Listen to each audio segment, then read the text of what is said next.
All right, I'm here to give you guys my honest and spoiler-free review for Deadpool and Wolverine, which is out in theaters now. It is rated R. I'm sure you guys know that if you are fans of this character. Now, I'm going to give you guys the raw, the real, and uncut review from myself as I have this icy sugar flowing through my veins. So it may be all over the place. Please forgive me. Let's get into Deadpool and Wolverine, guys. Once again, no spoilers at all whatsoever. If you guys do want me to do a spoiler review, please let me know down in the comments below. Hit that big thumbs up to support the channel. Let's get into it. All right, so this movie is out now. It was directed by Sean Levy, who's worked on movies with Ryan Reynolds before. Movies like Free Guy and The Atom Project, which I didn't really care for too much. Free Guy was pretty good. And I was wondering how they were really going to handle this third movie since the first two were also different directors. But let's just get it out of the way. Sean Levy, man, he did his dang thing on this film. I had such a fun, wild ride with this movie. And even though I didn't rewatch the movies in a very long time, I mean, we're talking about the first movie came out in 2016, 8 years ago. The sequel followed up just a few years later. And it might be a fun rehash and rewatch for you guys to watch those first few movies before you get into Deadpool and Wolverine. But because if you don't remember, especially from the last film, Deadpool 2, you might not remember some of the events or some of the characters that stuck around in that film. Now, first off, I like talking about the cast. So starting off with Ryan Reynolds himself playing Deadpool. Man, love this guy. Love this guy, okay? So I am going to be a little biased when it comes to talking about Ryan Reynolds and this character, as it's one of the main reasons I'm clutching on to the Marvel mantle. One of the main reasons I was really excited when I did see this trailer on Super Bowl Sunday. You guys remember that?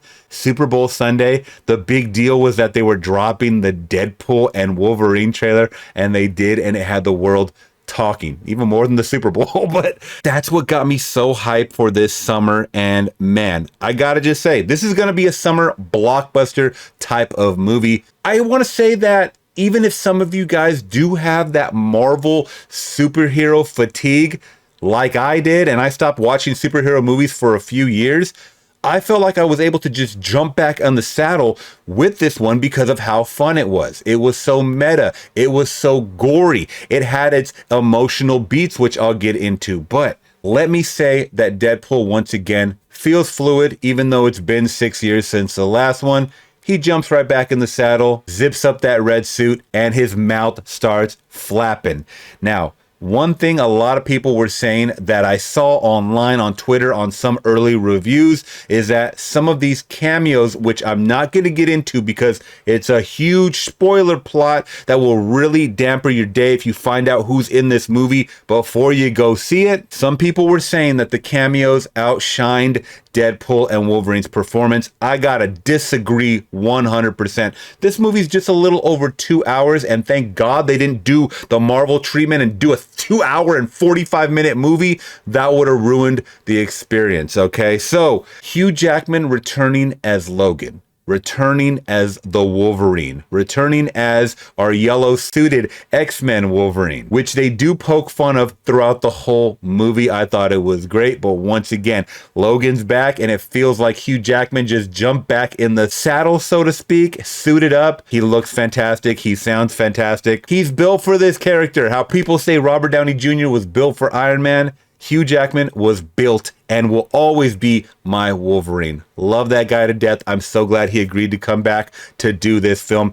And he was so full of emotion, anger, remorse, shame, just all of these feelings bottled up. And we do get a resolution, which I was like, yes, thank you. Thank you, Disney and Marvel, for understanding that we grew up on these characters. Yes, they were the shitty 1 through 3 X-Men movies, but who cares? At the time, 20 years ago, we didn't care about that. We were looking at the story at hand. We grew up on the cartoons and the comics, man. So to give us those live action versions, whether the time was right or not, it didn't matter when we were kids. So I think Marvel and Disney, once again, and shouts out Kevin Feige, for bringing these characters back to the big screen in such an amazing, respectful, and homage light. I think, once again, if you don't follow these shows religiously or you're not up to date with all the Marvel shit, that won't matter, man. You guys are really going to feel the fan service in this film. All right, now let's talk about our villain of the movie, who is, you know, a main player, so to speak.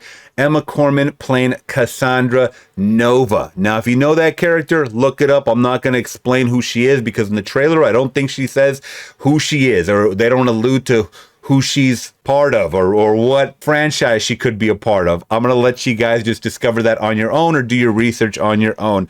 But at first I was like, great, another lame villain.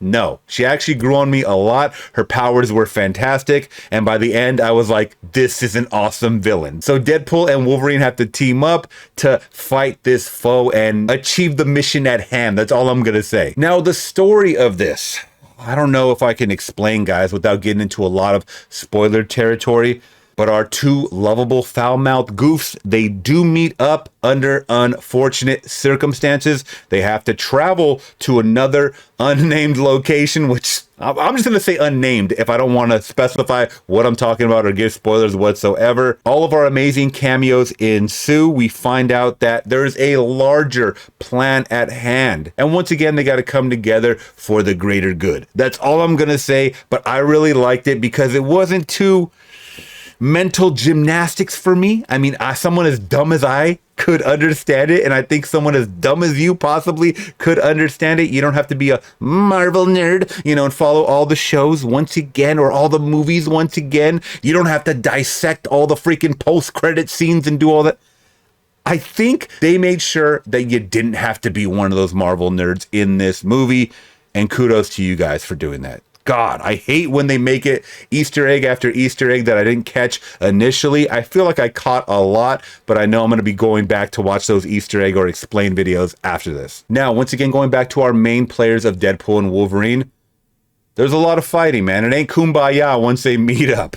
There is a lot of fighting between them, and good God, not only just the fight scenes, but our initial intro. Let's roll back real quick. Let's get back to the intro of this movie because it just popped in my head. One of my favorite intros since probably Guardians of the Galaxy 2. You guys remember how wacky that intro was and how crazy all that action was happening? That's what's happening in Deadpool and Wolverine. There's a freaking scene that lets you know how over the top this movie is gonna be. And you gotta be suited up for, once again, some cursing, a lot of cursing, a lot of blood and guts, a lot of just nastiness going on. And it's right up my alley. I love that. And I was really surprised that Disney let all of this stuff fly. Who the hell was a secret Deadpool fanboy over there at Disney, man? They really fought for this movie to get the R rating and do it justice to fit perfectly in this trilogy. And I think it did. I think it really held up. And I think it's going to hold up the test of time. Now, along with all the action, all the gore, you had your fun laughs, man. We were laughing in this theater out loud. I had my hands up raised, cheering when we saw the cameos. Guys, this movie, get that stick up out of your ass, guys, because you're going to have a good time with this movie if you want to. If you go into it trying to compare it to this or that or think it's over the top, it ain't for you. Deadpool is not for you. Please do your research. So every time I heard a laugh or a chuckle right next to me or people going, woo, let's effing go. I heard that right at the beginning. Let's effing go. I knew I was amongst other Deadpool nerds. So all in all, I don't know what else I can say about Deadpool and Wolverine. It was fantastic. I'm going to be watching it again this weekend with my fiance. Oh, and on a side note, if you guys do plan on watching it, spend the extra bucks and watch it in a Dolby Cinema if you guys can. IMAX possibly. You really get some loud thumping gunshots, you know, the stab wounds. You get to feel all of that when you're in a good theater. If you hold out and you take the cheap seats, you're not going to get the full experience. All right, this is one of those movies. You want a summer blockbuster movie? You got to dish out a couple more bucks to get that full cinema experience. Trust me, it's going to be worth it. I think this is going to be one of the bigger movies of the summer of 2024. And all that being said, I'm going to give Deadpool and Wolverine a solid 5 out of 5. I cannot wait to add this in 4K to my collection right next to Deadpool and Deadpool 2. It's gonna fit perfectly. And also I want to rewatch part 1 and part 2 so I can remember all the freaking amazing times of Wade. All right, Flick Stalkers, what did you think of Deadpool and Wolverine? If you've seen it, please let me know down in the comments below. If you guys did appreciate my review, I'd appreciate a thumbs up to support the channel, and consider subscribing today for more reviews like this, movie reactions, and live streams here on the channel. All right, Flick Stalkers, till next one, I'm gone. Peace. Flicks Talk, start the show.